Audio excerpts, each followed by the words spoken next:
যাব, কোরআনের কথায় বাধা দিতে গিয়ে তুমি মরলেই জাহান্নামে যাবা। মামনি আমি হব কেন? আমি যেখানে বাঁচলে গাজী, মরলে শহীদ, দুনিয়াতে থাকলে ইসলাম কায়েম হবে, মরে গেলে জান্নাতে যাব, তো আমি মাথা নত করবো কোন দুঃখে? মাথা তো তোমাকেই নোয়াতে হবে। যদি তুমি নিজের কপালে ভালো চাও, মাথা নোয়ায় ভালো হয়ে সামনে চলে আসো। এই হলো কথাটা, নসিহত এইটা। এই পরাস্ত শক্তির প্রতি নসিহত এই। আপনাদের 50 বছরের বিগত দিনের রাজনীতি, আপনাদের চলার পথ পর্যবেক্ষণ করলে এটাই হলো আপনাদের সবচেয়ে বড় ভুল, যে আপনারা আলেমদের কাছ থেকে আপনাদের ভুল ত্রুটি সংশোধনের কথা বরদাস্ত করতে পারেন না। আপনারা চান সব হুজুররা আপনাদের চাটুকারিতা করুক, আর যেই হুজুর আপনার সমালোচনা করবে আপনি সেই হুজুরের ঘাড় মটকায়া দিতে চান। মনে রাখেন, এক হুজুরের ঘাড় মটকাবেন, তার ঘাড় মটকানো রক্ত থেকে 1000 হুজুর জন্ম নিবে। পারবেন না, অতীতেও পারে নাই। বহু এরকম অতিক্রান্ত হয়ে গেছে, অনেক প্রতাপশালী, অনেক রাজা বাদশাহ অতিক্রান্ত হয়ে গেছে। যেই সমস্ত রাজা বাদশাদের নাম নেওয়ার মতো দুনিয়াতে আজ কেউ নাই, কিন্তু হক্কানি উলামায়ে কেরাম যারা কোরআনের কথা বলে গেছেন, যারা ইসলামের কথা বলে গেছেন, যারা হকের ঝান্ডা সমুন্নত করে গিয়েছেন, তারা শাহাদাত বরণ করেছেন। কিয়ামত পর্যন্তের জন্য দুনিয়া এবং আখিরাতে আল্লাহ পাক তাদের নামকে চমকে দিয়েছেন। শেখ হাসিনা বড় নেতা না আমি বড় নেতা? আমি বড় নেতা। বলবেন শেখ হাসিনা তো,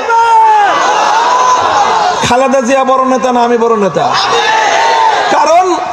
কারণ আমি খালেদা জিয়া এবং শেখ হাসিনার চেয়ে কোরআন হাদিস বেশি পড়াশোনা করেছি। আর কোনো কারণ নেই। আমি তাদের চেয়ে নিজেকে উত্তম বলে দাবি করতেছি না, কথা বুঝছেন? আমি বলি না আমি উত্তম। কে উত্তম কে অনুত্তম সেটা হয়তো আল্লাহ পাকের কাছে গেলে ফয়সালা আল্লাহ করবেন। কিন্তু আমি দুনিয়ার বিবেচনায় বলতেছি, আলেম ওলামাদেরকে নিজেদের নেতা মনে করবেন।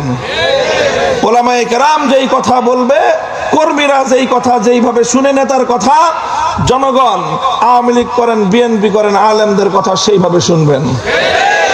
পছন্দ হলে শুনবেন, পছন্দ না হলে লেজ নিচে নামা দিয়ে চোরের মতো পালায়া যাবেন। খবরদার কোনদিন কোন আলেমের সামনে মাথা উঁচু করে কথার প্রতিবাদ করার চেষ্টা করবেন না। আলেমদের কোনো কথা যদি আপনার কাছে ভুল মনে হয়, আরেকজন আলেমের কাছে গিয়ে বলবেন যে হুজুর এই কথাটা যিনি বললেন কথাটা কি সঠিক? যদি ভুল হয় ওই আলেম ওনার ভুল ধরায়া দিবে, আপনি সেই আলেমের ভুল ধরায়া দিতে পারেন না।